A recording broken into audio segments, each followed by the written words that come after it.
Bulatkan tekad, kuatkan hati, negeri ini memanggilmu kawan. Belajar, bergerak, berbagi untuk negeri. Guru penggerak, majukan pendidikan. Guru penggerak menghamba pada murid. Kreatif, rancang pembelajaran. Hargai potensi, tingkatkan prestasi. Lahirkan profil pelajar Pancasila. Belajar, bergerak, berbagi untuk negeri. Kita menjalin kolaborasi. Belajar, bergerak, berbagi untuk negeri. Demi bakti pada Ibu Pertiwi.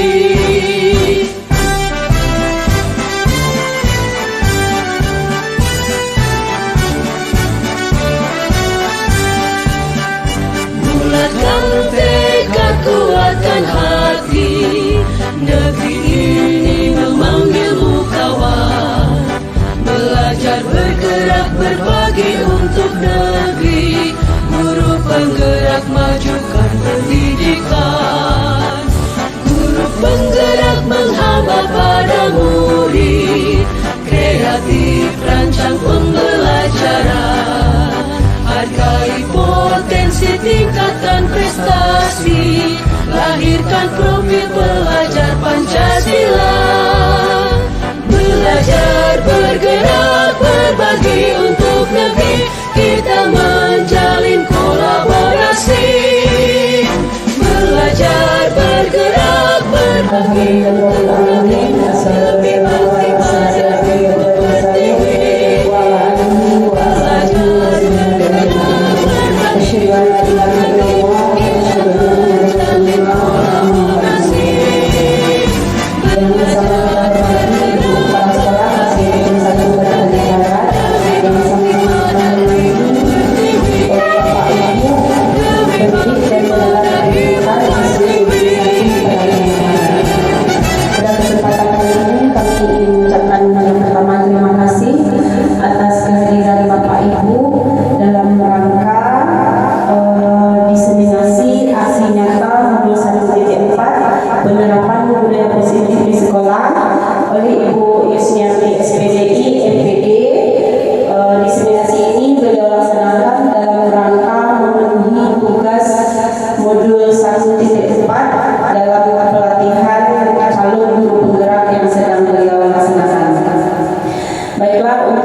Bismillahirrahmanirrahim. Assalamualaikum warahmatullahi wabarakatuh. Alhamdulillahirabbil alamin wassalatu wassalamu ala asrofil anbiya'i wal mursalin wa ala alihi wa ashabihi rasulillahi ajma'in. Asyhadu an la ilaha illallah wahdahu la syarika lah wa asyhadu anna Muhammadar Rasulullah. Allahumma shalli ala Muhammad wa ala ali Muhammad. Ibu Kepala Sekolah yang saya hormati, ibu-ibu majelis guru dan tenaga pendidikan SD 1 Padang-Panjang Barat yang saya hormati. Tiada kata yang indah yang pantas saya ucapkan hari ini kecuali alhamdulillahirabbil alamin, karena pada hari ini saya bisa melaksanakan sebahagian proses dari PGP yang sedang saya laksanakan. Alhamdulillah pada hari ini saya sudah sampai pada modul 1 yaitu 4. Semua itu tak lepas dari support dan kerjasama yang sangat luar biasa dari Bapak dan Ibu semua yang ada di SD 1 Padang-Panjang Barat. Terima kasih yang sebanyak-banyaknya Ibu. Pada hari ini saya melaksanakan sebuah tugas 1.4 yang disebut dengan diseminasi aksi nyata nomor 1.4 penerapan budaya positif di sekolah.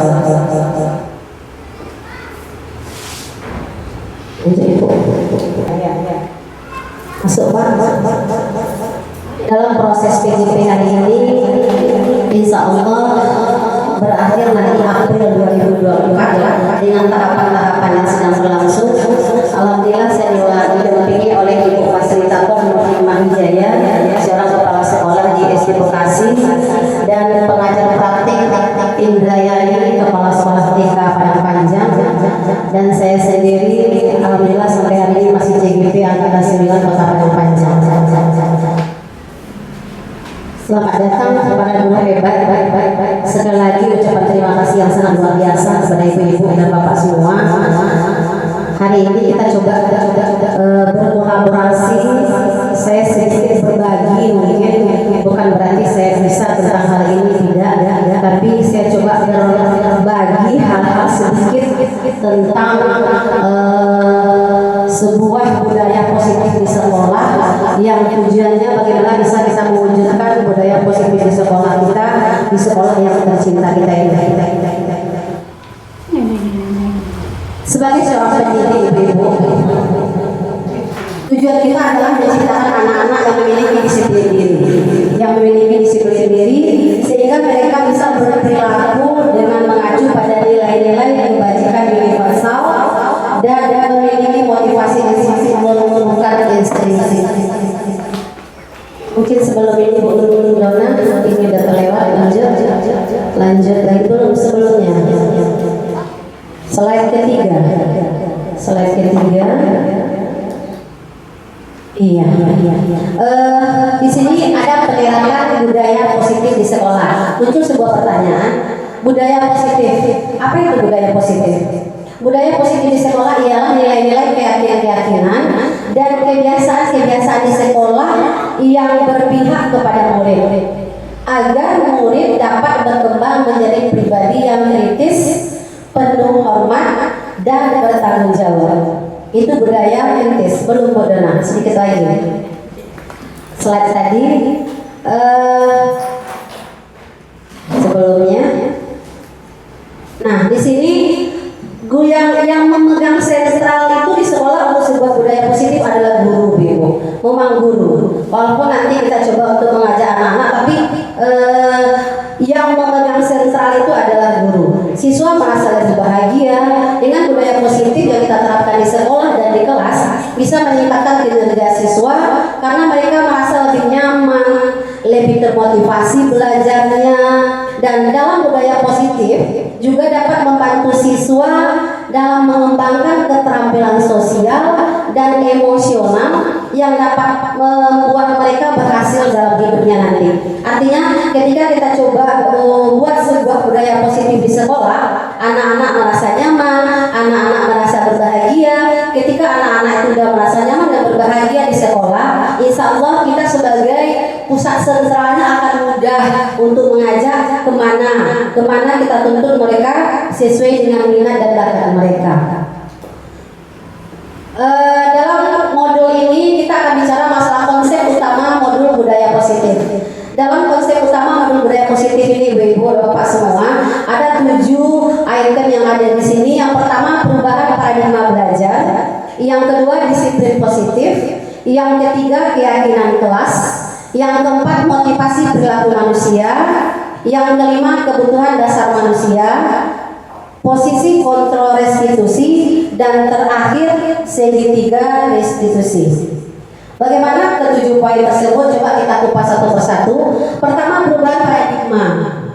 Bicara paradigma, pembelajaran dengan paradigma baru hari ini semuanya itu mengarahnya kepada profil pelajar Pancasila. Pembelajaran dengan paradigma baru dirancang berdasarkan prinsip pembelajaran yang terdiferensiasi, baik itu diferensiasi secara produk, secara konten, ataupun secara proses. Itu nanti sehingga setiap siswa belajar sesuai dengan kebutuhan dari tahap perkembangan yang ujung-ujungnya kembali lagi kita mengarah kepada belajar Pancasila.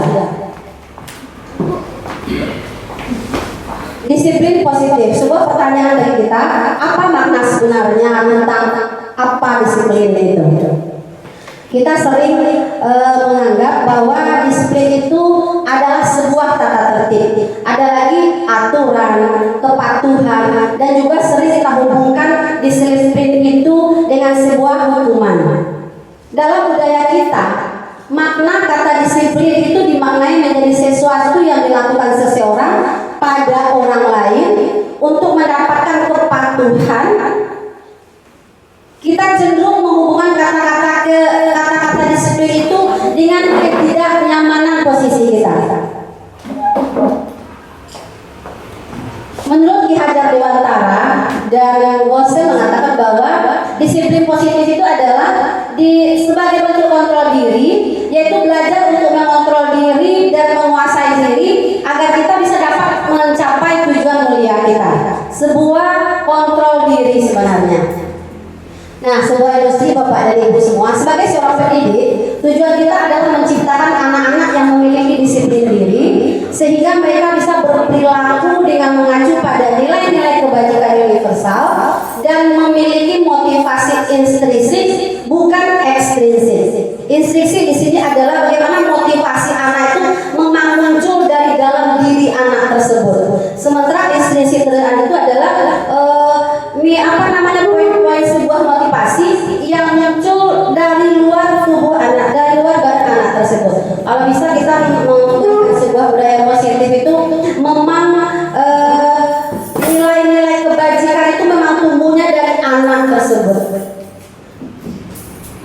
Di sini ada nilai-nilai kebajikan universal. Nilai-nilai kebajikan universal adalah sifat-sifat positif manusia yang merupakan tujuan mulia yang ingin dicapai setiap individu. Di sini ada nilai-nilai kebajikan yang lebih fokus kita mengusahakan kalau bisa munculnya memang dari motivasi intrinsik siswa kita. Kemudian nilai-nilai kebajikan universal seperti yang kita bilang tadi, muaranya semuanya sebenarnya dimana kita bisa membentuk anak didik kita itu punya seperti profil pelajar Pancasila. Apa itu profil pelajar Pancasila? Yang pertama beriman, bertakwa kepada Tuhan Yang Maha Esa dan berakhlak mulia. Yang kedua berkebinekaan global, mandiri, bergotong royong, bernalar kritis dan kreatif. Kemarin kita ketika PI2 kita juga udah bahas juga profil pelajar Pancasila. Nilai-nilai kebajikan universal. Nilai-nilai kebajikan universal ini tanpa terlepas dari perbedaan agama, perbedaan suku dan sebagainya, dan termasuk latar belakang siswa, sebuah nilai kebajikan yang disepakati bersama, yang misalnya di kelas atau di sekolah tanpa kita melihat apa itu latar belakang anak kita. Apa saja yang termasuk kebajikan universal? Di antaranya rajin, ada jujur, ada lagi keselamatan, tanggung jawab dan lain sebagainya. Motivasi perilaku manusia, dan yang kelima keyakinan kelas.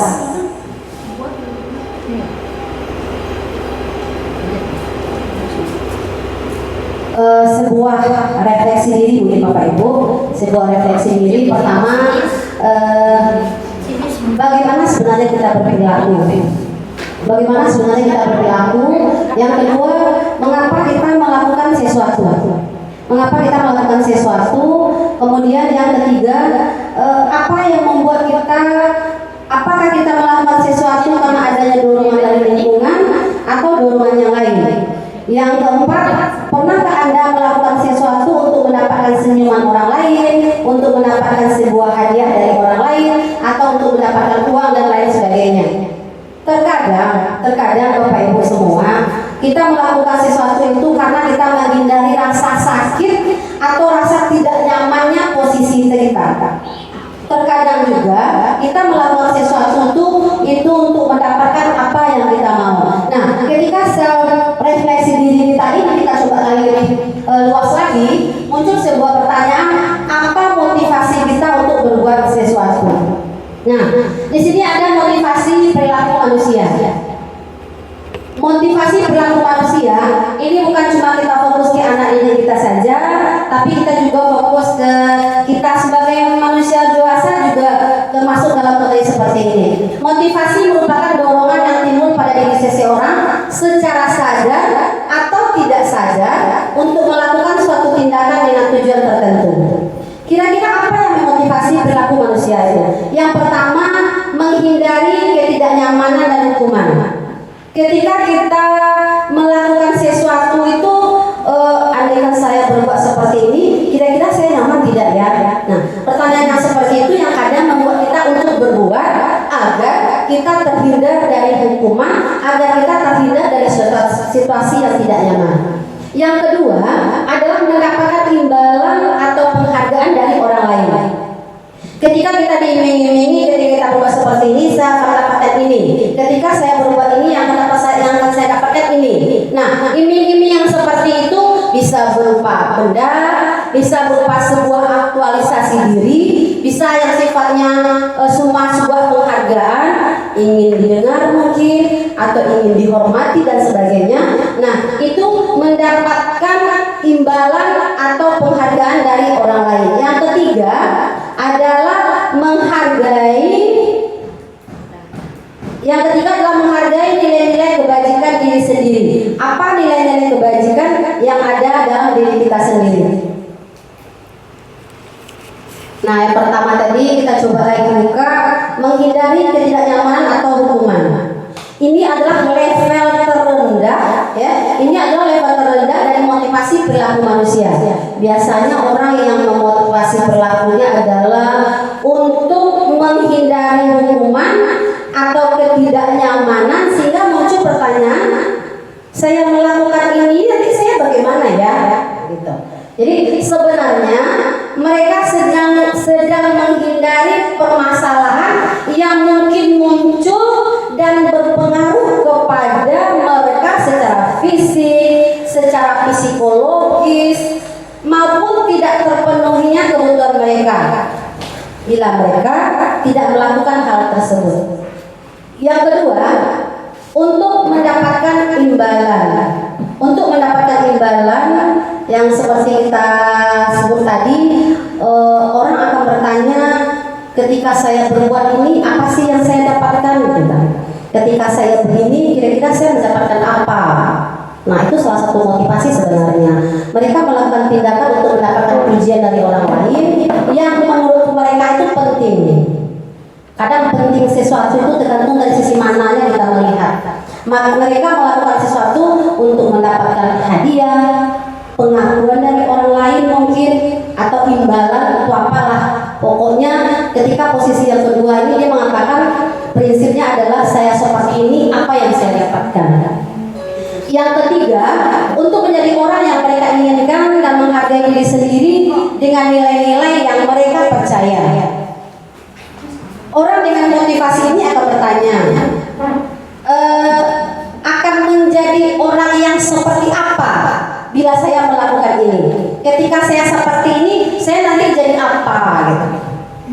Mereka melakukan sesuatu karena nilai-nilai yang mereka yakini dan hargai, dan mereka melakukannya karena mereka ingin menjadi orang yang melakukan nilai-nilai yang mereka yakini tersebut.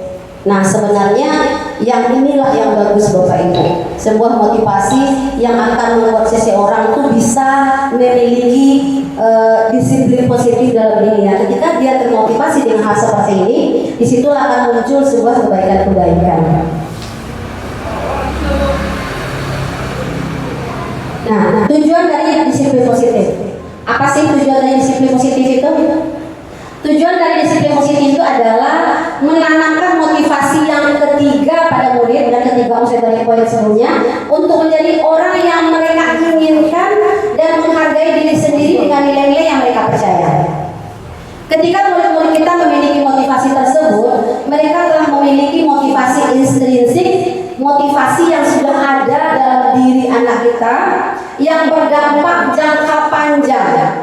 Motivasi yang tidak akan terpengaruh pada adanya hukuman atau hadiah atau imbalan. Mereka akan tetap berperilaku baik tanpa dilandasi oleh karena apa-apa, dan berlandaskan kepada nilai-nilai kebajikan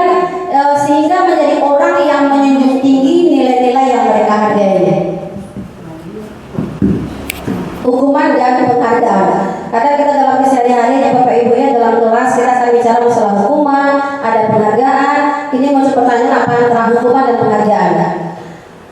Dalam menjalankan peraturan atau keyakinan kelas, keyakinan sekolah, jika terjadi pelanggaran, maka kita perlu meninjau ulang tindakan penegakan peraturan atau keyakinan kelas atau keyakinan sekolah yang telah kita buat. Tindakan terhadap suatu pelanggaran pada umumnya berbentuk hukuman atau sebuah konsekuensi. Namun ada sebuah model baru hari ini yang kita terapkan, yaitu sebuah restitusi sebenarnya. Jadi kita nanti tidak mengenal lagi katanya hukuman dan penghargaan seperti apa. Hari ini ada nanti kita akan mengenal ketika kita menyelesaikan sebuah persoalan dalam permasalahan murid, kita akan coba sebuah metode segitiga restitusi yang memang kita menampung, yang membuat anak-anak itu tidak merasa jauh dari kita sebenarnya. Di sini ada perbedaan hukuman dengan konsekuensi. Sebenarnya ketika kita bicara konsekuensi, beda tipis dengan hukuman sebenarnya. Konsekuensi adalah akibat dari sesuatu itu. Ketika kita bicara hukuman itu bersifat tidak terencana, tiba-tiba. Yang kedua, murid tidak tahu apa yang akan terjadi atau tidak dilibatkan. Yang ketiga, hukuman bersifat satu arah. Hukuman yang diberikan bisa fisik ataupun psikis. Kita tidak ada minta pendapat murid, nanti kita hukum dengan apa? Tidak ada kita berpikir sebuah kesepakatan hukuman apa yang akan kita berikan. Selanjutnya konsekuensi. Konsekuensi sudah terencana, kemudian sudah dibahas dan disetujui murid. Yang ketiga, murid tetap dibuat tidak nyaman namun dalam jangka waktu pendek. Yang keempat, diberikan berdasarkan data yang dapat diukur. Selanjutnya konsep disiplin atau pendekatan restitusi, sebuah cara menanamkan disiplin positif pada murid. Berpijak kita tadi kepada disiplin positif pada murid yang menyimpan sebuah nilai-nilai kebajikan yang ada dalam diri murid. Di sini kita akan coba dudukan apa itu restitusi. Pengertian restitusi itu adalah sebuah proses dalam rangka menciptakan kondisi bagi murid untuk memperbaiki kesalahan mereka, sehingga mereka bisa kembali kepada kelompok mereka dengan karakter yang lebih kuat. Itu kata dosen tahun 2004. Artinya seperti ini Ibu-ibu, ketika anak-anak itu bersalah, kita memberikan sebuah solusi dari kesalahan mereka itu, sehingga mereka punya kepercayaan diri yang lebih, bertemu kembali dengan kelompok mereka. Ciri-ciri restitusi, pertama bukan menebus kesalahan, namun belajar dari sebuah kesalahan. Bukan menebus kesalahan, tapi kita belajar dari sebuah kesalahan. Yang kedua, memperbaiki hubungan, tawaran bukan paksaan, menuntun untuk melihat ke dalam diri, mencari kebutuhan dasar yang mendasari tindakan, fokus pada karakter bukan tindakan, terakhir menguatkan dan fokus pada solusi. Nah, di sini nanti ada kita lihat perbedaan ketika ada kasus kita ibu-ibu di kelas, kita kan sering mengalami hal yang seperti ini, perbedaan tindakan yang kita lakukan ketika berada pada posisi hukuman, ketika kita berada pada posisi konsekuensi dan restitusi. Nah, nanti mana yang sebetulnya yang ideal yang harus kita kerjakan pada hari ini?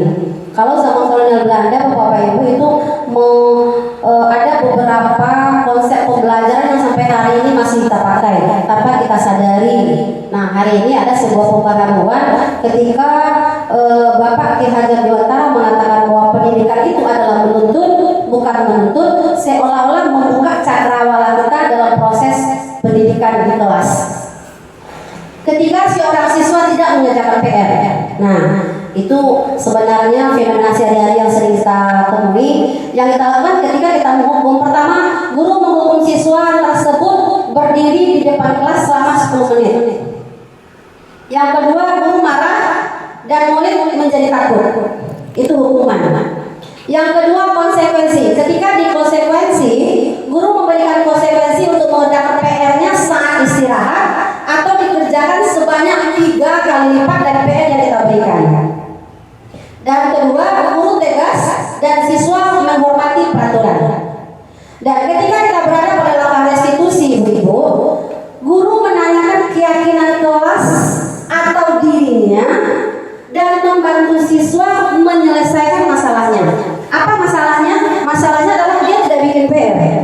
Sebuah pertanyaan kita berikan kepada murid kita, kenapa kamu tidak bikin PR? Guru terbuka dan siswa menghormati dirinya dan orang lain.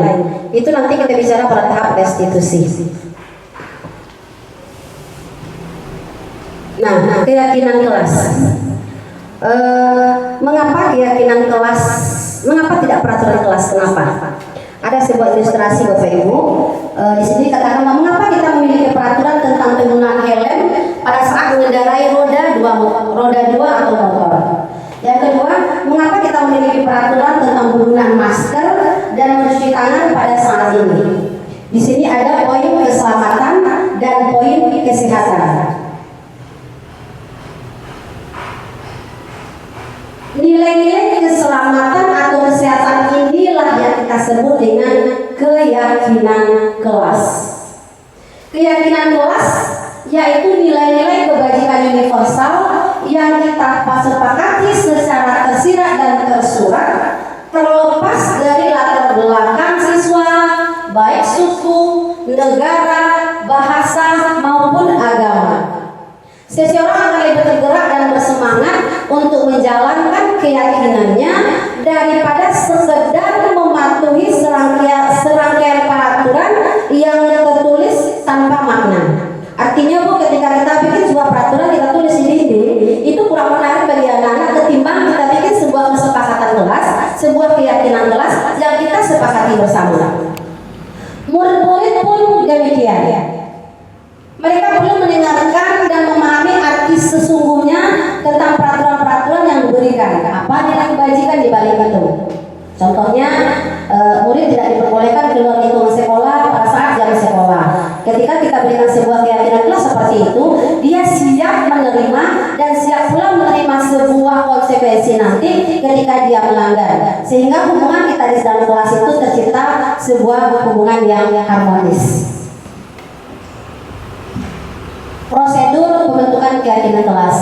Ini saya pikir ibu-ibu semua sudah paham mungkin, karena setiap kita mulai sebuah pembelajaran awal tahun ajaran baru, kalau saya baca, saya lebih cenderung mengatakan ini sebuah kontrak belajar mungkin ya ibu-ibu ya. Ini sebuah kontrak belajar yang kita buat dengan audien kita, dengan anak atau siswa yang kita hadapi. Ketika kita sudah membuat sebuah kontrak belajar, disitulah muncul nanti andai kali terjadi sesuatu, nah berarti muncul sebuah persoalan. Prosedur pembentukan keyakinan kelas, walaupun ibu-ibu semua sudah pernah mencoba, sudah pekerjaan ibu-ibu setiap tahun mungkin, coba sedikit saya kupas kembali. Pertama, kita mempersilakan warga sekolah atau murid di kelas untuk bercurah pendapat tentang peraturan yang perlu disepakati. Artinya di awal waktu kita minta masukan dari mereka. Yang kedua, mencatat semua masukan dari murid atau warga sekolah di papan tulis atau di kertas besar. Kita kumpulkan semuanya dulu, apa ide-ide dari mereka kita kumpulkan dulu. Walaupun nanti ada beberapa ide dari mereka tidak kita pakai, tapi setidaknya kita tulis dulu. Kemudian susunlah keyakinan kelas sesuai prosedur. Yang keempat, tinjau kembali daftar curah pendapat yang telah dicatat. Kita kaji lagi yang telah mereka usulkan tadi, karena anak-anak ini kan dia membuat sebuah keyakinan kelas di mana enaknya juga, kan? Di mana mereka teringankan juga.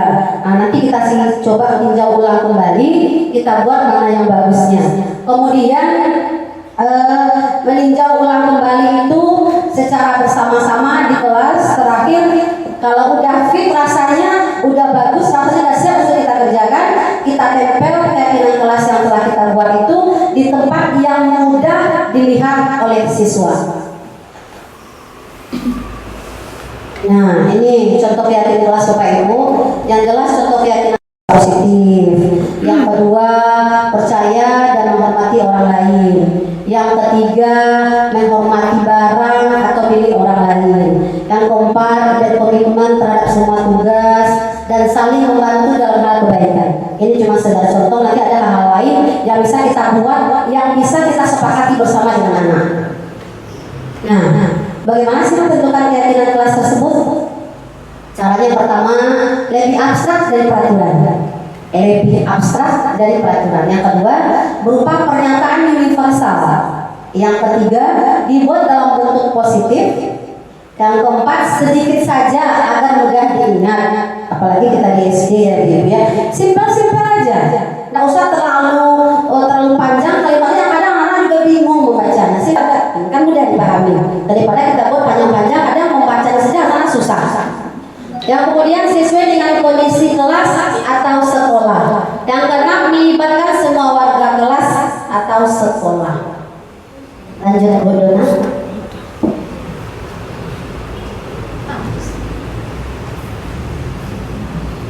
Ya, di posisi konsep utama modul budaya positif yang nomor 3 ya, nomor 3 terakhir ada nanti kita bicara masalah 5 posisi kontrol, kemudian ada kebutuhan dasar manusia, dan yang terakhir segitiga restitusi. Kebutuhan dasar manusia. Konsep utama modul budaya positif pada bagian kebutuhan dasar manusia, menurut Dr. William Glasser, seorang psikiater Amerika Serikat, dia mengatakan bahwa seluruh tindakan manusia itu memiliki tujuan tertentu, dan dalam mencapai tujuan tertentu tersebut, yaitu memenuhi kebutuhan dasarnya. Apa itu kebutuhan dasar manusia?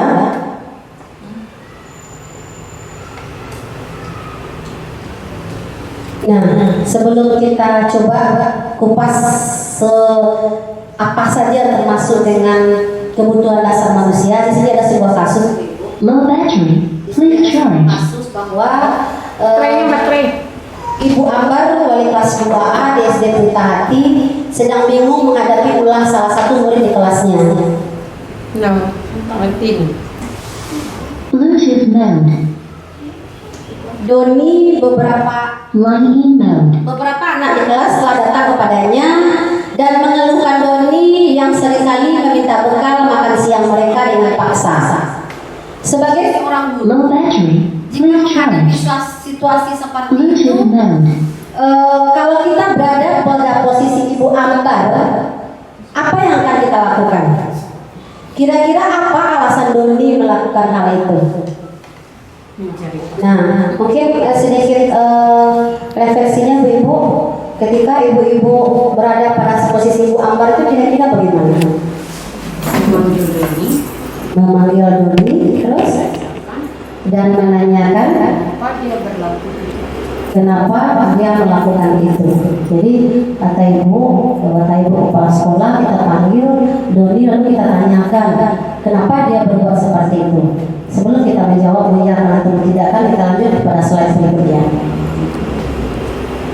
Menurut William Glasser, seorang psikiater dari Amerika Serikat, katanya bahwa kebutuhan dasar manusia itu ada 5. Kebutuhan dasar manusia itu berarti bukan cuma untuk murid, kita manusia dewasa juga seperti ini. Kebutuhan dasar manusia itu pertama bertahan hidup, yang kedua kasih sayang dan rasa diterima, yang ketiga penguasaan, yang keempat kebebasan, dan yang terakhir kesenangan.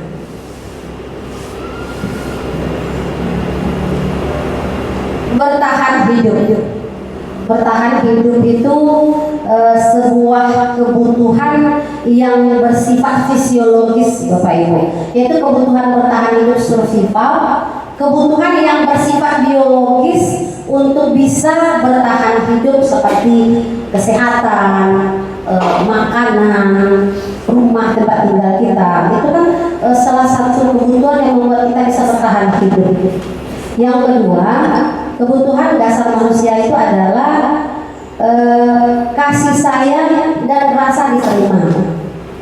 Kebutuhan ini meliputi keinginan untuk tetap terhubung dengan orang lain, seperti teman, keluarga, teman kerja, dan kelompok di mana kita bergabung. Kalau kita bawakan ke anak-anak siswa kita, ke anak didik kita, keinginan kasih sayang dan rasa terima tersebut bisa mereka aplikasikan dengan akrab dengan orang tuanya, mereka belajar karena suka dengan gurunya, teman sebaya sangat penting, dan suka bekerja dalam kelompok mereka. Yang ketiga adalah penguasaan, power. Kita butuh sebuah penguasaan atau power. Kebutuhan pengakuan atas kemampuan. Pertama, keinginan untuk dianggap berharga, bisa membuat perbedaan, bisa membuat pencapaian, diakui, rasa ingin didengarkan, rasa ingin dihormati, itu semua sebenarnya sebuah penguasaan kalau kita ingin seperti itu. Selalu ingin mencapai yang terbaik, kita ingin seperti ini.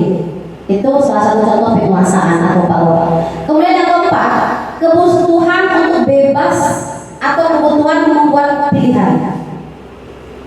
Murid diberi kesempatan untuk membuat pilihan dan bertanggung jawab atas apa yang dipilihnya. Memberi mereka kebebasan bukan berarti membiarkan mereka melakukan apa yang mereka ingini, tidak, Bapak Ibu. Mereka melainkan lebih kepada memberi mereka kesempatan untuk membuat pilihan, menyuarakan pendapat mereka dengan percaya diri, dan memberi kesempatan kepada mereka untuk selalu mencoba hal-hal yang baru. Itu kebebasan. Kemudian kebutuhan untuk merasa senang. Siapa sih Bu yang tidak ingin senang? Itu salah satu kebutuhan manusia sebenarnya. Menikmati apa yang dilakukan, berkonsentrasi tinggi saat mengerjakan hal yang disenangi, kemudian suka bermain dan suka mengoleksi barang, suka bergurau, suka yang lucu, suka lelucon. Itu kesenangan sebenarnya, itu kebutuhan.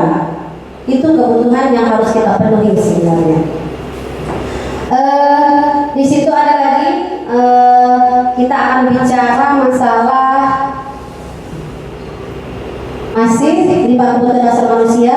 Nah, sebuah ilustrasi Bapak Ibu, seorang murid yang tidak berhasil secara akademik, mungkin kebutuhannya akan penguasaan tidak terpenuhi di sekolah, sehingga dia akan mencoba untuk memenuhi kebutuhannya akan penguasaan dengan cara mengatur teman mungkin, atau mungkin menyakiti teman mungkin, dan lain sebagainya.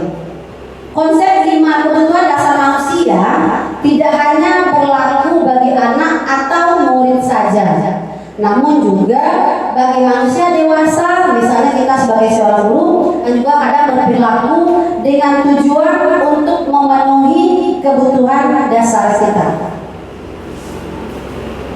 Sebuah pertanyaan besar Bapak Ibu semuanya, apa sih yang dapat dilakukan oleh seorang guru berdasarkan konsep 5 kebutuhan dasar dalam rangka mewujudkan lingkungan dan budaya sekolah yang positif?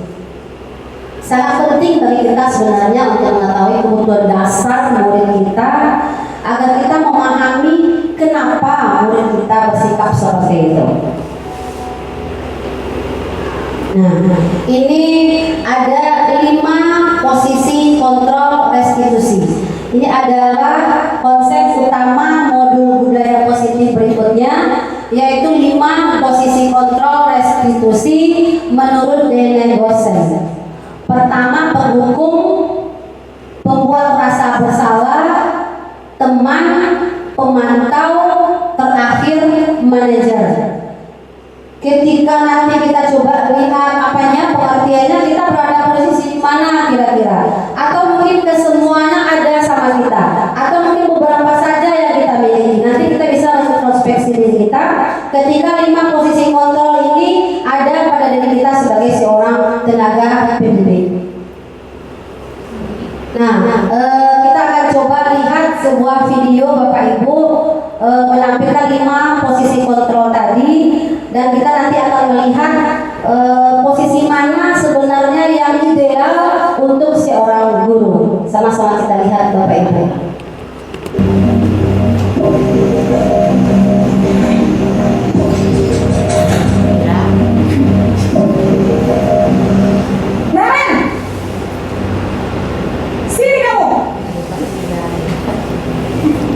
Selamat pagi, Bu. Selalu terlambat. Kamu deh, pasti terlambat. Maaf, Bu. Saya Apa? Apa coba? Alasan kamu apa lagi? Kapan sih kamu tidak terlambat? Malas sekali ya kamu jadi anak. saya Dasar pemalas. Gak kapok-kapok sih kamu. Sudah berapa kali terlambat? Sana, kamu keliling lapangan basket 2 kali. kenapa saya harus masuk ke lapangan basket, Bu.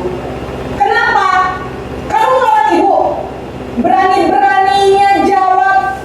Sudah terlambat, masih berani jawab pula. Sekarang, keliling lapangan basket 5 kali sekalian. Biar kapok. Cepat. Pergi sana ke lapangan. Ya, itu video pertama ya Bu ya, ilustrasinya kita lihat kepada ekspresi gurunya. Di sini seorang penghukum gitu Ibu-ibu ya. Seorang penghukum bisa menggunakan hukuman fisik maupun verbal. Orang-orang yang menjalankan posisi penghukum senantiasa mengatakan bahwa sekolah memerlukan sistem atau alat yang dapat memberikan murid-murid lebih dalam lagi. Di sini tadi ada suaranya tinggi, udah suaranya tinggi, ekspresi tubuh, matanya melotot. Gimana muridnya mau menjawab langsung di bahasa tubuh, mata melotot, jari yang menunjuk-nunjuk menghardik. Itu tadi kita lihat ya di videonya. Bagaimana perasaan murid bila guru berbicara seperti itu pada saat muridnya datang terlambat? Nah, kemungkinan murid marah, iya itu manusiawi ya Ibu ya. Kemudian mendendam atau bersifat agresif. Lanjut lagi bisa jadi sesudah kembali duduk, murid tersebut akan mencoret-coret bukunya atau mejanya karena dia kesal karena udah dihardik sama guru tadi. Sepulang sekolah bisa jadi murid melihat motor atau mobil bapak ibu guru dan akan mengurus kendaraan tersebut karena dia kesal. Jadi ada sebuah ketidakpuasan sebenarnya pada anak kita kalau kita melakukan sifat seperti tadi itu penghukum. Nah yang kedua di sini adalah posisi teman. Nah kita lihat pula bagaimana guru itu sebetulnya ketika dia berada pada posisi teman.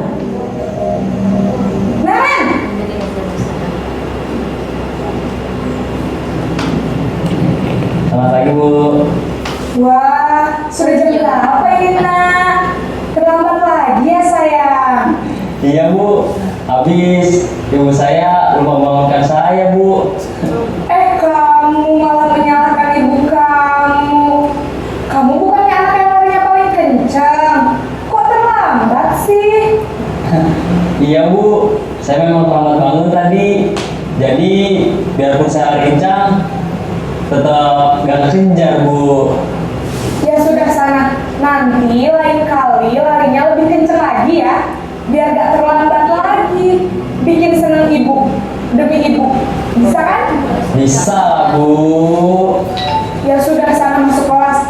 Ibu beresin urusan absen kamu. Kamu ini ada-ada saja. Ini posisi gurunya sebagai teman Bapak Ibu. Kalau kita di SD kira-kira bisa seperti itu, bisa ya. Tapi kalau kita lihat ada sisi negatifnya ketika kita menganggap murid itu sebagai teman. Ya, kita lihat ini video ketika kita merasa menjadikan anak merasa bersalah dengan ucapan kita.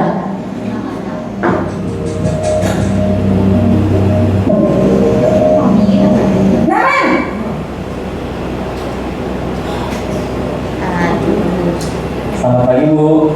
Naren, kamu kenapa terlambat lagi, nak? Ya Tuhan, Naren, kamu senang ya bikin ibu susah ya? Kalau kamu terlambat lagi, nanti ibu yang ditegur bapak kepala sekolah, nak. Disangka ibu tidak bisa membina kamu. Duh, gimana ini? Maaf, Bu. Duh, Gusti Naren, kamu suka ya kalau ibu ditegur bapak kepala sekolah? Terus, sekarang ibu harus tulis apa ya di buku absen? Ini kamu sudah sering terlambat loh. Ibu harus apa coba? Maaf, Bu. Maaf sekali. Ya sudah, lain kali jangan bikin ibu susah lagi ya nak ya. Ibu tidak akan kuat lagi kalau kamu begini terus.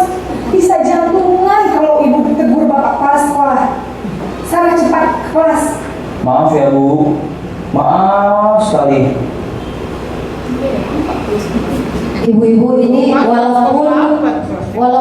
gurunya mengatakan kata-kata yang lembut ya, tapi membuat anak merasa bersalah. Kamu kenapa sih nak? Itu kan ada anak ya Allah merasa bersalahnya guru ya, gimana caranya ya, walaupun itu kan sebuah tekan ke anak. Jangan seperti itulah Naren. Kan lu lembut ya Ibu ya, tapi membuat anak merasa bersalah jadinya. Pada posisi ini biasanya guru akan bersuara lemah lembut. Ya marah sebenarnya, tapi cara dengan usaha lemah lembut. Pembuat rasa bersalah akan menggunakan keheningan yang membuat orang lain merasa tidak nyaman atau bersalah atau merasa rendah diri. Pembuat merasa bersalah, nada suaranya memelas, halus, sedih. Bahasa tubuhnya pun merapat kepada anak seolah minta dikasihani. Kamu sih nak, kan seperti itu. Nah, bagaimana perasaan murid bila ditegur seperti itu? Murid akan merasa bersalah telah mengecewakan ibu atau bapak gurunya. Murid akan merasa menjadi orang yang paling gagal dan tidak sanggup membahagiakan orang lain. Kadang-kala sikap seperti ini lebih berbahaya malah dari sebuah hukuman. Karena emosi akan tertanam rapat di dalam emosi itu akan tertanam dan murid akan menahan sebuah perasaannya karena ada rasa bersalah di dalamnya. Tidak seperti murid dengan guru yang sebagai penghukum, di mana murid bisa menumpahkan amarahnya walaupun dengan cara negatif. Tapi ketika posisi seperti ini, anak-anak tidak bisa meletuskan amarahnya karena dengan bahasa yang paling dari guru itu dia nggak bisa jawab apa-apa. Justru itu lebih berbahaya sebenarnya ketika guru menjadi seorang penghukum kepada murid. Lanjut, 5 posisi kontrol yang ketiga. Tadi video yang tadi udah ya Bu ya, tadi belum masalah ya. Itu seperti guru sebagai teman. Iya, videonya yang tadi. Karena ini mungkin operator agak kurang apa ya. Sebagai teman kurang banyak ya loh. Enggak, sebagai teman udah selesai tadi ya. Sudah sebagai teman udah. Masih ingat ya Bu ya video tadi sebagai teman ya. Ada sebuah kedekatan sepertinya. Nggak usah ada diputar lagi ya Bu ya. Kita sudah ada tadi. Lanjut saja reaksinya apanya, refleksinya Bu Dona.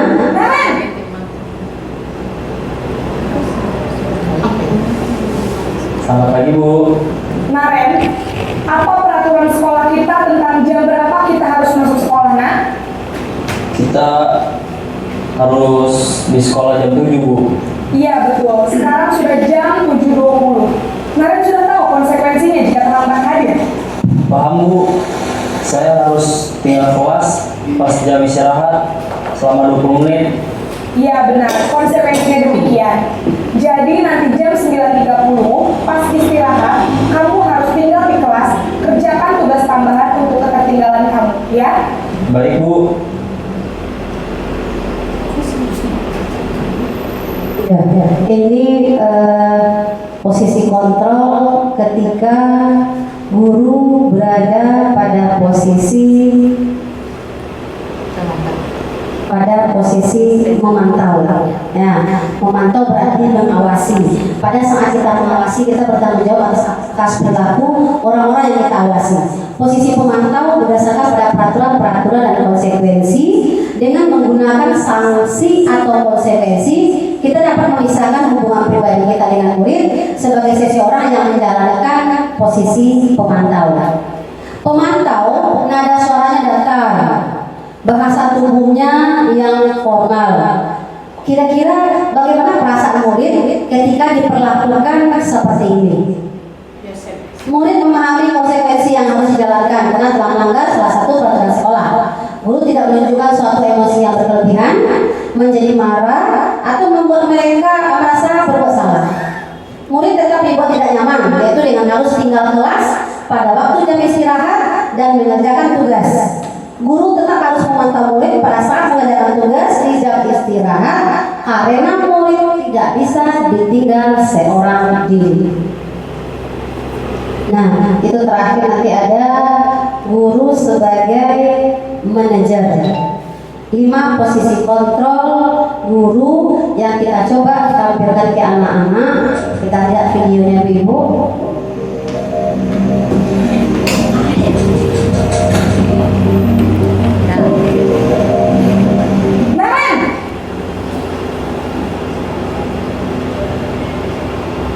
Selamat pagi Bu. Selamat pagi Naren. Maaf Bu, saya terlambat. Iya, sekolah masuknya jam 7, sekarang sudah jam 7.20. Jadi sekarang bagaimana ini Naren? Maaf Bu, saya lupa setel alarm saya semalam. Baiklah, menurut kamu, keyakinan sekolah yang mana yang perlu kamu tingkatkan?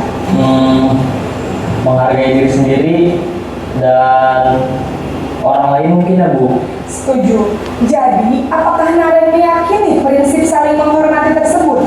Iya Bu, saya meyakininya.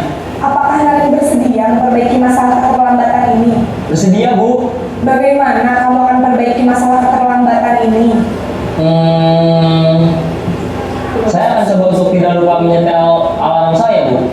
Baik, kalau Naren lupa menyetel alarm di rumah, ada orang yang kira-kira bisa bantu mengingatkan tidak?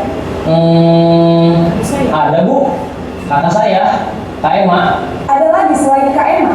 Selain Kak Ema, ada ibu saya. Baik, jadi yang mengingatkan Naren adalah Kak Emma dan ibu kamu ya? Kira-kira akan mulai set alarm kapan nih Naren? Setelah pulang sekolah, akan segera saya lakukan. Baik, jadi Naren akan setel alarm untuk bangun besok pagi dan akan diingatkan oleh kakak dan ibunda Naren ya. Ada lagi yang mungkin perlu dilakukan Naren agar tidak terlambat bangun lagi? Tidak ada Bu. Baik Naren, terima kasih untuk kerjasama kamu. Sekarang kamu perlu kembali ke kelas untuk belajar. Baik Bu, terima kasih. Posisi manajer. Nah, ini di posisi manajer ini adalah posisi terakhir, di mana posisi posisi guru berbuat sesuatu bersama dengan murid, mempersilahkan murid mempertanggungjawabkan perilakunya, mendukung murid agar dapat menemukan solusi terhadap persoalan dirinya. Ketika di posisi manajer ini, nada guru suaranya halus, bahasa tubuh tidak kaku, mendekat ke murid. Kira-kira ketika posisi guru seperti ini, bagaimana perasaan murid diperlakukan seperti ini? Pada posisi manajer, maka suara guru sebaiknya tulus, tidak perlu marah, tidak perlu meninggikan suara, apalagi menunjuk-nunjuk jari ke murid, berkaca pinggang, bersikap seolah-olah menyesal, tampak sedih akan perbuatan murid ataupun bersenda gurau mendapatkan diri sebagai teman murid. Fokus ada pada murid sebenarnya, bukan untuk membahagiakan guru atau orang tua. Murid sudah mengetahui adanya suatu persoalan atau suatu masalah, dan suatu bila terjadi, bila guru mengambil posisi pemantau, guru akan melihat apa konsekuensinya, apa peraturannya. Namun pada posisi manajer, guru akan mengembalikan tanggung jawab pada murid untuk mencari jalan keluar dari persoalannya, tentu dengan bimbingan guru.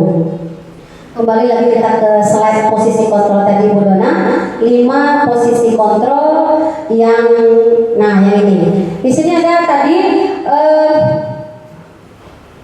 penerapan posisi kontrol. Dari video tadi kita berada di mana Bu? Kadang-kadang kita berada di posisi ini, kadang-kadang kita berada pada posisi ini, bahkan mungkin sebagian yang kita tidak berada pada posisi itu. Pertama, penghukum. Di sini persoalannya kan siswa datang terlambat. Dan mungkin kita juga pernah mengalami seperti itu. Siswa kita datang terlambat. Kalau kita berada pada posisi guru seorang penghukum, maka yang itu patuhi aturan sekolah, lalu berdiri di depan kelas. Ketika pembuat rasa bersalah, berapa kali bu guru harus memberitahu kamu, bu guru kecewa sama kamu. Dan kemudian sebagai teman, ayolah hidup yang disiplin, buat bu guru bangga. Kali ini kamu tidak apa-apa, kamu salah. Ketika posisi pemantau, kamu sudah melanggar apa peraturan dan konsekuensinya. Terakhir, di posisi manajer, apakah kamu tahu kesalahan kamu? Kira-kira bagaimana kamu akan memperbaiki kesalahan ini?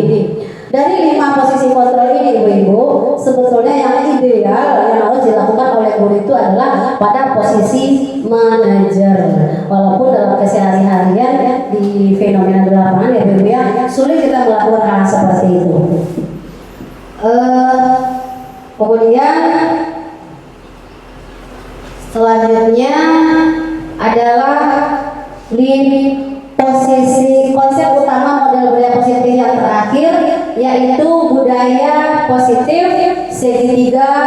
restitusi. Budaya positif segitiga restitusi. Proses menciptakan kondisi bagi murid untuk memperbaiki kesalahannya sehingga mereka bisa kembali kepada keyakinan kelas dan menumbuhkan budaya positif dalam diri. Itu budaya positif segitiga restitusi. Tahapan segitiga restitusi adalah keyakinan. Pada tahap menstabilkan identitas, kita akan bicara seperti ini. Setiap orang pasti pernah melakukan kesalahan. Kamu bukan satu-satunya yang pernah melakukan ini. Ini cuma sekedar contoh saja. Bisa juga kita katakan manusia itu bersalah, itu hal-hal yang wajar. Ibu juga pernah merasakan, ibu juga pernah merasa bersalah pada posisi bersalah. Ibu juga pernah bersalah. Itu kan kita stabilkan sebenarnya. Dengan bahasa-bahasa kita seperti tadi itu, dengan menstabilkan identitas, sedikitnya itu berpengaruh kepada emosinya anak-anak. Itu tahap pertama. Tahap kedua, validasi tindakan yang salah. Validasi tindakan yang salah. Di situ ada, kamu tentu punya alasan mengapa melakukan hal itu. Ketika siswa kita melakukan sebuah kesalahan, kita yakin kenapa dia seperti itu. Nah, kamu tentu punya alasan mengapa kamu melakukan itu. Kemudian, adakah cara yang lebih efektif untuk mendapatkan apa yang kamu butuhkan? Itu kita berada pada tahap validasi tindakan salah. Dan terakhir adalah menanyakan keyakinan.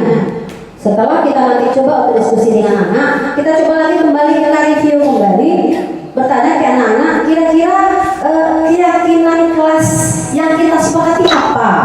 Untuk merefleksi kembali, untuk mengingatkan dia kembali, merelai kembali apa yang telah kita sepakati sebelum ini. Kemudian kamu ingin menjadi orang yang seperti apa? Nah, ini tahapan segitiga restitusi ketika kita menghadapi anak dalam kondisi bersalah, dalam keadaan ada persoalan. Contoh penerapan segitiga restitusi. Kemarin saya sudah coba Bapak Ibu, di sini seorang murid kita Raka, seorang murid kelas 6 SD1 bernama Membara, anak kita, dia anak yang pintar sebenarnya dan mudah bergaul. Namun akhir-akhir ini ia sering menggunakan seragam sekolah yang salah. Bu guru memanggil Raka untuk membicarakan kenapa dia seperti itu.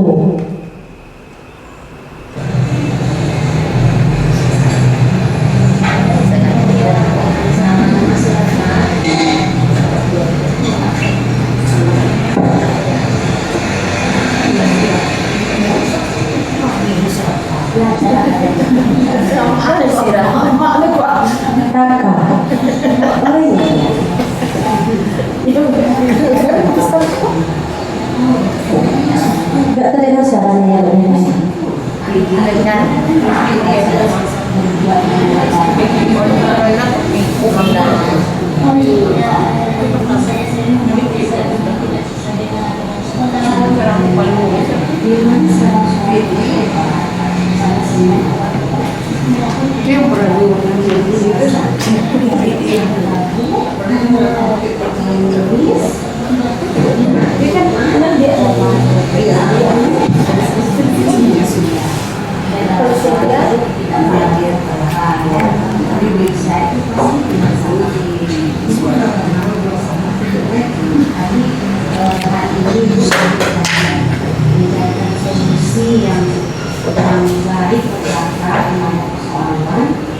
Seperti menggunakan seragam yang tidak sesuai dengan aturan sekolahnya.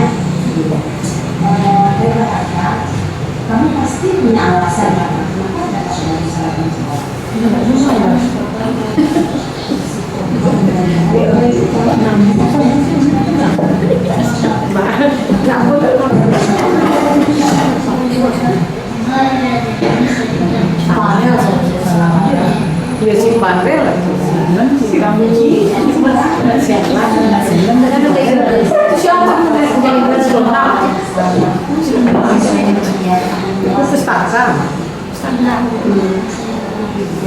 Masih ingat ya Pak, ya dengan puasanya masih betul nih kan pulang ke sekolah yang kelas kira-kira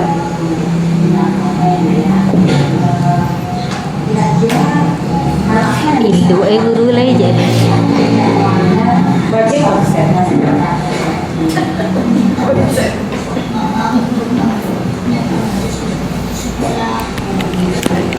secara mandiri atau bisa dapat.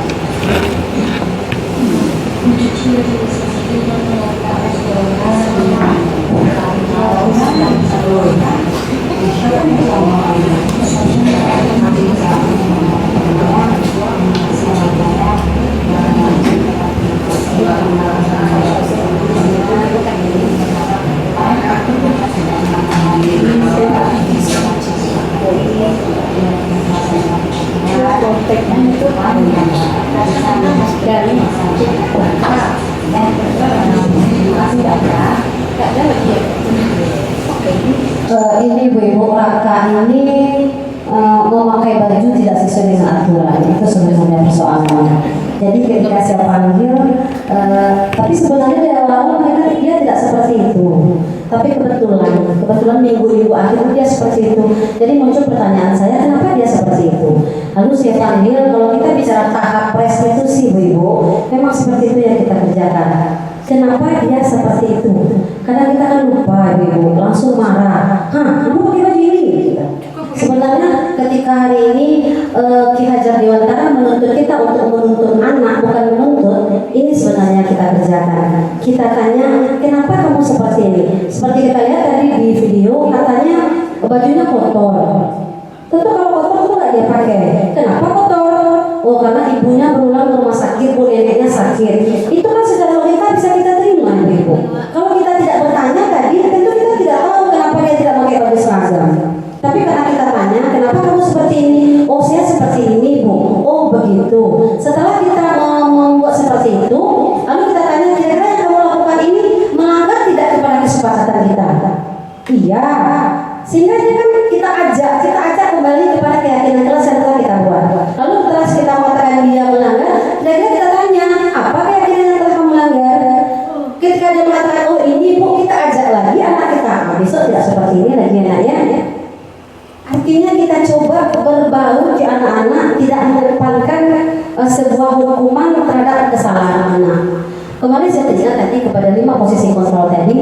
Sebenarnya kita sebagai seorang guru, kadang kita tidak bisa pula mengontrol. Kalau memang kalau istilahnya di dalam apa Bu, ada orang bilang 4L, bahkan itu juga kamu lagi. Itu kayak itu terus anak-anak kadang menggoyahkan iman kita juga sebenarnya. Tapi Ibu, itu pula mungkin yang menuntut kita mudah-mudahan ke depan yang diberikan oleh filosofi pendidikan Ki Hajar Dewantara beransur-ansur kita coba terapkan. Intinya adalah bahwa kita sebagai seorang pendidik tidak boleh menuntut anak apa yang kita mau. Kita tidak bisa menuntut kepada anak sesuai dengan apa yang kita mau. Tapi yang idealnya adalah kita menuntut kemana bakat dan minat anak itu sebenarnya. Itu idealnya Bapak Ibu. Kadang kita mengingat-ingatkan kembali. Dan saya melihat di filosofi Ki Hajar Dewantara sebenarnya kita sudah melakukan, mungkin kita belum memberi nama. Bapak Ibu mungkin sampai di situ sedikit berbagi saya tentang budaya positif di sekolah. Dari penyampaian tadi mungkin ada yang bisa kita diskusikan, Ibu-ibu, saya persilahkan.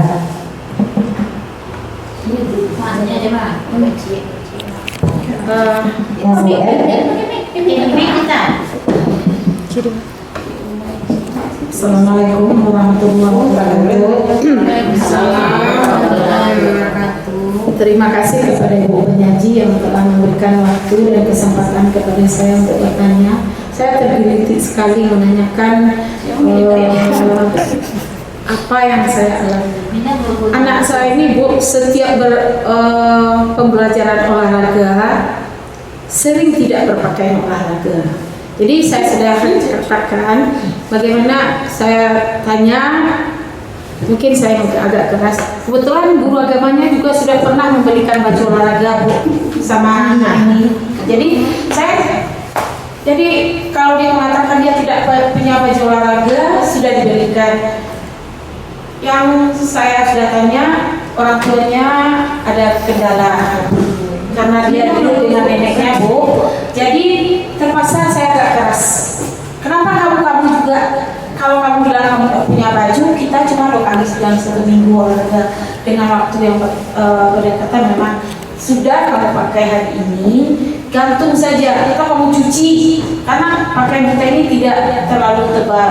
Jadi mungkin saya agak kurang juga Bu, kurang bisa menerapkan seperti yang dikatakan tadi, karena emosi saya kali ya Bu, karena setiap hari dia juga terus. Saya tanya lagi, sebenarnya kamu baju olahraganya dipakai tiap hari atau bagaimana? Terus dia ngaku bahwa pakaiannya ini memang dipakai tiap hari. Jadi saya mohon kepada Ibu, bagaimana cara saya menerapkan lagi, karena saya sudah tanya, saya sudah konsultasi dengan dia dengan alasan begitu, tapi minggu depan dia masih juga seperti itu. Terima kasih Bu. Assalamualaikum warahmatullahi wabarakatuh. Terima kasih Bu En. Bisa kita buka slide 5 posisi kontrol dari Bu Dona? Iya. Tadi saya bilang posisi yang lebih pasnya untuk kita seorang pendidik itu sebenarnya di manajer, gitu ya. Kalau kita melihat di kondisi lapangan, yang bergelut di situ kan kita. Ketika kita bawa kepada posisi manajer, soalnya itu terus-terusan saja seperti itu. Dan itu bukan sebuah persoalan yang baru, Ibu. Memang adanya seperti itu. Jadi saya melihat, tapi sebelum saya jawab mungkin ada yang bisa membantu Kak Ibu. Ada yang bisa ngasih pendapat mungkin berbagi. Bu Wel, iya, Bu Wel.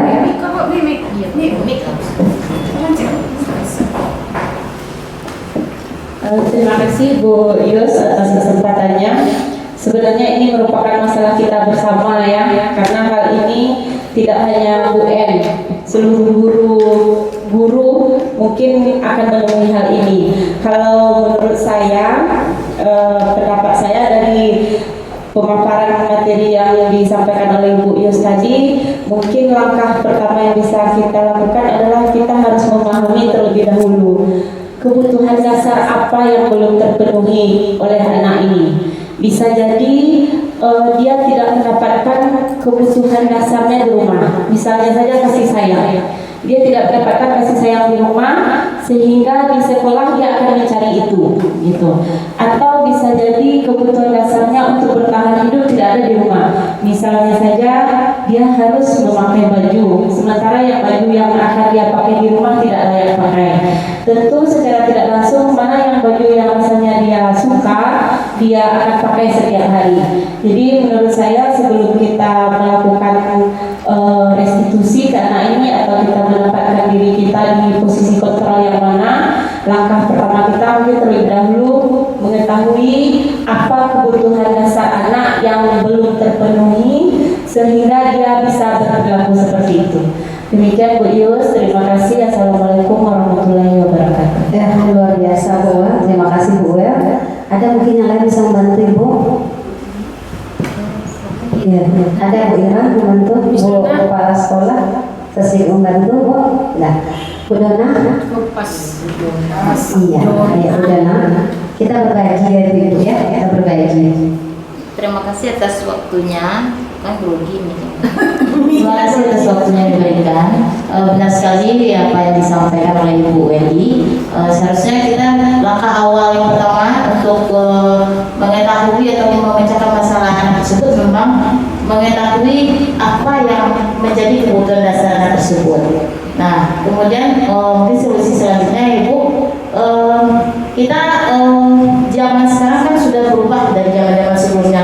Kita dulunya kita mungkin kita dalam posisi penghukum dulu ya Bu ya, pemantau juga bukan buat rasa bersalah. Namun kita sekarang harus berubah paradigma kita itu menjadi posisi control manager. Nah, sesuai dengan filosofi Ki Hajar Dewantara, kita itu harus menuntut murid, bukan menuntut mereka menjadi apa yang kita mau. Itu aja Bu. Assalamualaikum warahmatullahi wabarakatuh. Luar biasa Bu Dona, Bu Wel, terima kasih banyak. Kita kembali lagi seperti yang biasa tadi sedikit saya tambahkan apa saya ulas lagi ya Bu ya.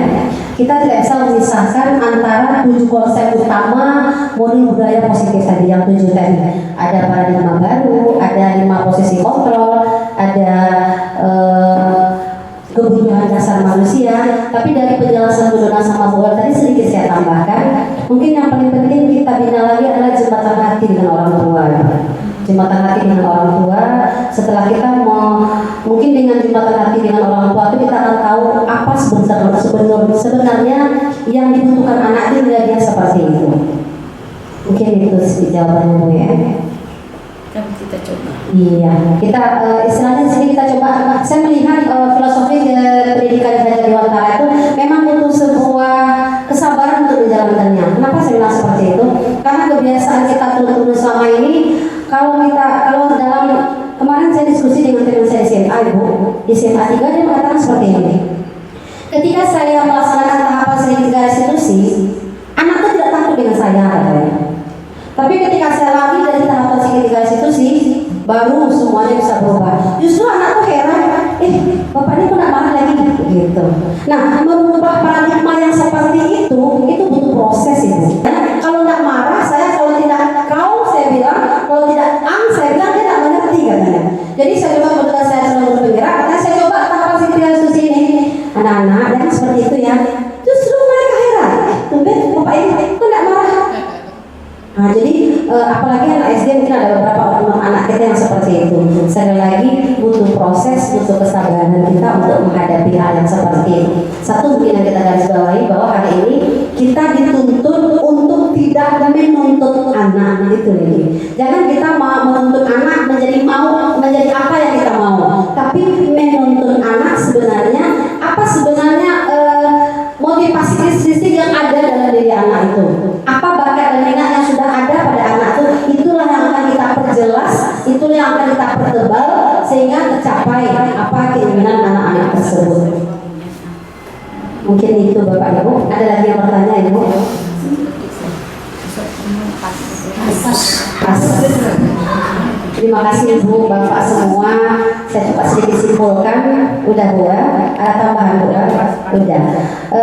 Sedikit di sini saya coba simpulkan bahwa kita hari ini, guru hari ini adalah guru di era kekinian, di era TikTok, di era Facebook, di era WA, dan itu berbeda dengan era-era sebelum ini. Dan semua itu butuh kepiawaian kita, butuh kita untuk ekstra untuk berpikir bagaimana kita coba untuk merubah nasib anak-anak kita ke depan yang bisa sesuai dengan tujuan pendidikan di Indonesia. Karena anak-anak kita itu adalah penentu masa depan. Terima kasih Bapak dan Ibu semua. Terlebih dan terkurang saya mohon maaf. Alhamdulillahirabbil alamin. Wabillahi taufiq wal hidayah. Assalamualaikum warahmatullahi wabarakatuh.